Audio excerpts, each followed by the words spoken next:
Welcome to Cartoonist Kayfabe, flying solo today. My name's Ed Piskor. These videos are brought to you by the books that we make on the stands right now. Jimmy has the Street Angel Deadliest Girl Alive TPB, collecting the Image Comics run of Street Angel books. Hulk Grand Design Monster and Madness are on the stands as we speak, and it's going to get a Treasury Edition format collection in early 2023. Red Room Trigger Warnings and Red Room The Antisocial Network are my current projects right now. These TPBs are on the stands as we speak. Each one is self-contained, so if you see one of these and you're curious, give it a shot. You don't need both volumes to enjoy the contents of one, but if you do dig one, please grab the other. Support the project. It keeps the lights on in the Kayfabe studios. And without further ado, man, let's get on with investigating Chris Claremont's run on Uncanny X-Men. Jimmy and I did a video on X-Men 94, comparing it to that corresponding issue of Classic X-Men, which I believe is Classic X-Men issue number 2. Have a lot of those Classic X-Men's, and through the investigation of issue 94, you discover that there are kind of tipped-in pages drawn by other people to try to massage the continuity to get it to work with where Chris Claremont's X-Men was at that particular point in time. Classic X-Men being the reprint series that would begin with Giant Size X-Men issue number 1. These comics were very expensive, when Classic X-Men was coming out, so it was an opportunity to give new readers, younger readers, a chance to read the back matter.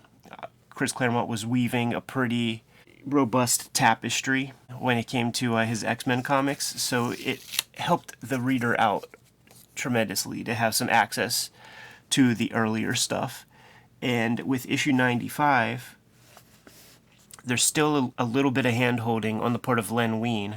Len Wein and Marv Wolfman kind of traded editorial duties on half the books, basically, and Len would write books that Marv Wolfman would edit and vice versa, and those guys, they cherry-picked all the best stuff. Hulk, Spider-Man, Fantastic Four. The X-Men was an also-ran, to say the least. Len was reasonably comfortable allowing Chris Claremont to pick up some of that heavy lifting. I believe Chris will take over the bulk of the writing duties, if not next issue, the one right after that. So where this issue begins is directly after the cliffhanger of the Blackbird jet getting destroyed mid-air. These are the new X-Men, and in a few seconds they will all be dead. How about that for a splash page, huh? Dave Cockrum on penciling duties with Sam Granger on inking. Don't know Sam Granger's name too well. Don't know any other credits beyond the work that he did with Dave Cockrum here, though I'm sure if I was pressed and if I dug in my back issue bins, I probably have some stuff. We made note in the issue, in the episode where we covered 94 and that issue of Classic X-Men. Another thing that would happen with those Classic X-Men comics is it would give an opportunity to the Romita Raiders to do a little touch-up art.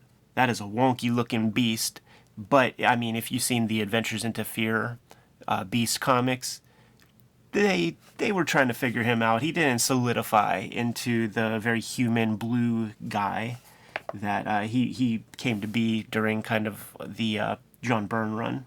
Page 2 gives us a little bit of catch-up to let new readers know how we got into this predicament. We get a very humorous set of pages where there are a few flying X-Men who can help ease the landing of the X-Men who cannot fly, but there's a lot of conversation that is able to happen within, impact minus 90 seconds. This is a lot of conversation that's being had, and in fact, Old Man Banshee, he can only help one guy at a time, so he has to come back. He has to help Thunderbird land and come back to rescue Cyclops.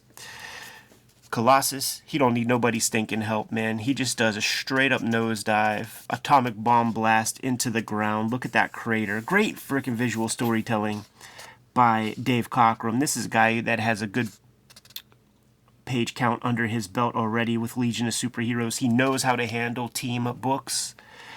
So if this is handled Marvel method, he's pacing a lot of this out. So it's up to his visual acumen and his storytelling sensibility to create that clarity. And he does a fantastic job juggling 6-7 characters. Take it from me, the dude that did X-Men Grand Design. That shit is not easy. Look at this though, man. Cyclops almost had it. Almost had the jewel sacks ripped open. But Banshee comes through in the clutch. One of the things that is established with the characters is you gotta come up with some kryptonite with these mutant powers that they have.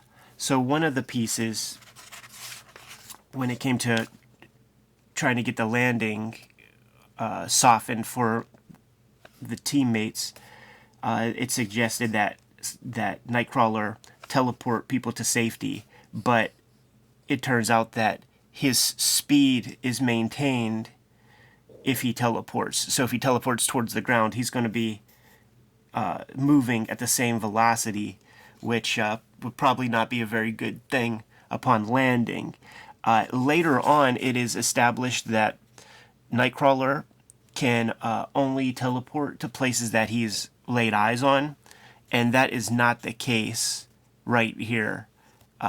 It's still early in the game, and perhaps even in Giant Size X-Men 1, it was established that he needs to see where he can teleport. So throughout our readings, we'll make note of some of that stuff just because, fuck it, we're here, right? We're looking at this stuff under the microscope, so we're able to get a little bit nerdy with it. All that is a long way of saying that Nightcrawler teleports inside of the mountain without having knowledge of the internals, and it all works out for him in as much as he doesn't teleport into the middle of a wall or something. What doesn't work out is that his back is to a guy called Croaker, who is very mad when you suggest that he may be a frog.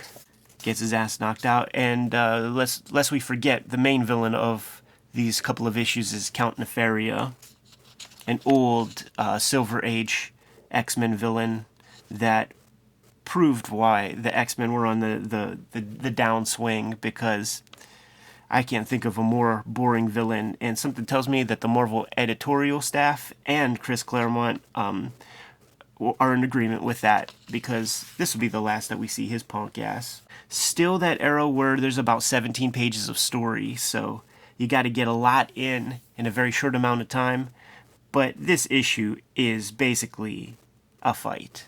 We had our setup in the previous issue, so now we have to have our payoffs, and you get page after page of that with X-Men versus the Animen. Gives Dave Cockrum an opportunity to flex his fight choreography skills. The more I look at these black and white pages, I'm very happy with this Sam Granger inking. Nearly a Synod approach. Heavy brush, tight brush, precision with his feathering and such. Fight, fight, fight, fight, fight. One by one, everybody gets dispatched, and you get a good, healthy sampling of everybody's superpowers, everybody's mutant ability. And when they are all dismantled, maybe you didn't realize in the fuss of it all, Count Nefaria is not part of this action whatsoever. Here's some real fun storytelling. Whenever you see pages like this, it does remind me of everything I've read about how Nightcrawler was Dave Cockrum's favorite character in X-Men. Gets a lot of face time, a lot of page time. We've beaten the mountain, and we've beaten Nefaria's Animen. All that's left now is the good count, and we're home free. But guess what? There's a self-destruct mechanism that is underway, and they cannot disengage it. Upon realization of this fact, the X-Men see Count Nefaria speeding away. You have two guys who are able to handle this issue. Thunderbird and Banshee. Banshee, the Interpol policeman, grizzled veteran. Thunderbird, the young upstart hothead character. Jet takes off. That feels accurate to me, man. I do know that Dave Cockrum was a military man and certainly has an interest in aviation. I think he shares that interest with Chris Claremont, who coincidentally bought his mother a Cessna Bonanza with some X-Men 1 royalties. So you have your hothead character, your grizzled vet. Hothead jumps on the goddamn jet and, like, you know, the T-1000 just approaches closer and closer while the jet streams are trying to push him off the airplane. They're straight up at a level in the X-Men video game for Genesis Sega that's like this, man, where you're on top of, you know, a speeding shuttle, and meteors and just wind are pushing you back further and further. Thunderbird is just manhandling this aircraft, while the other X-Men are doing their damnedest to try to disengage this self-destruct. Charles Xavier showing up inside the thoughts of Cyclops and telling him that is not an issue. Fuck your self-destruct bullshit right now. Just get your ass out there, because you have an X-Man in danger at this very moment.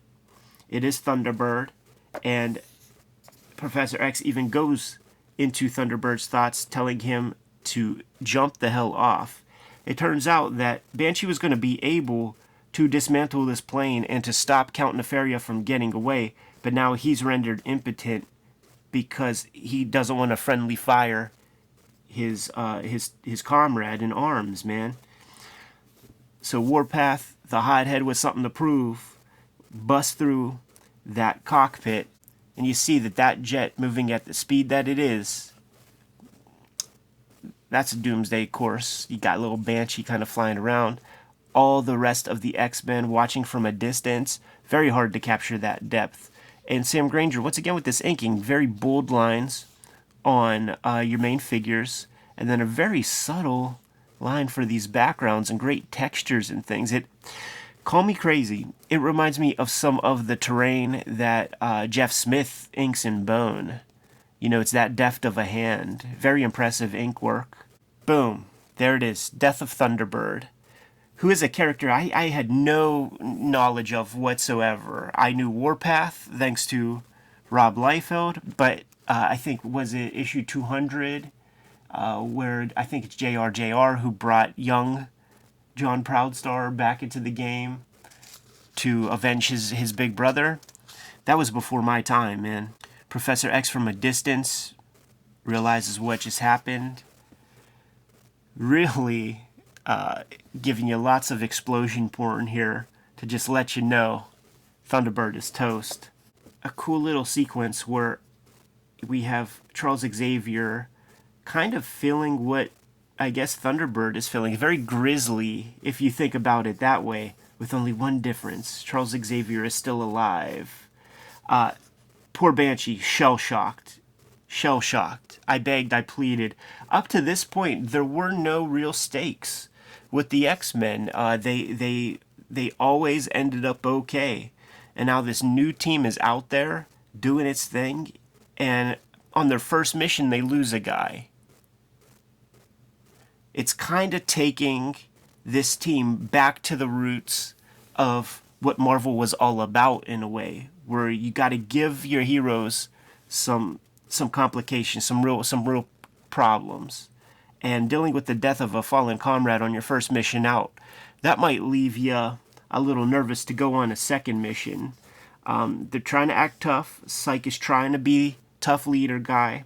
I suppose it had to happen sometime. Hell, sooner or later, happens to all of us in this business, he says, while they look at the wreckage, and boy, they seem cold-hearted. Comes with the uniform. I understand that there is time that takes place in between the gutter, and you as reader are imposing your own thoughts on that passage of time. But to me, perhaps because of the sort of equal size of these various panels, or maybe, you know, this one's a little skinnier, it really feels like they took a look at that wreckage and dipped. I think one of the reasons why the Thunderbird character was taken out of rotation is because he was considered kind of redundant as they were establishing the characters and personalities.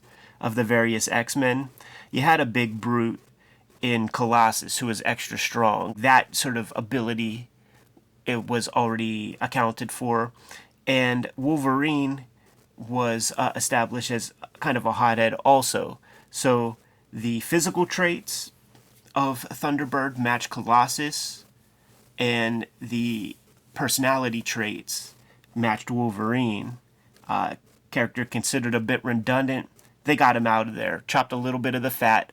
I thought that the Thunderbird costume was a really good one. Probably Dave Cockrum on those duties to make that happen.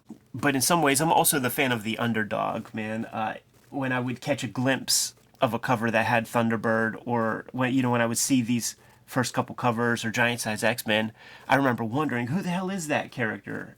There were these posters with the Art Adams classic X-Men image, white cover, all the X-Men on there, and I remember seeing Thunderbird there, wondering, like, did Warpath exist longer than I knew? So I would be intrigued by these characters that I didn't have much knowledge about, and perhaps that factors into my thoughts when I say that I would have been very happy to have two hotheads and two strong guys on a team. Anyhow, man, that's X-Men issue number 95. Next issue, The Night of the Demon, where our characters have to make peace with what happened, is going to be the first fully written issue by Chris Claremont, though I do see there are some plotting assists by Bill Mantlo. But that is for another day. Kayfabers, like, follow, and subscribe to the YouTube channel. Hit the bell so that we can notify you when new vids are available.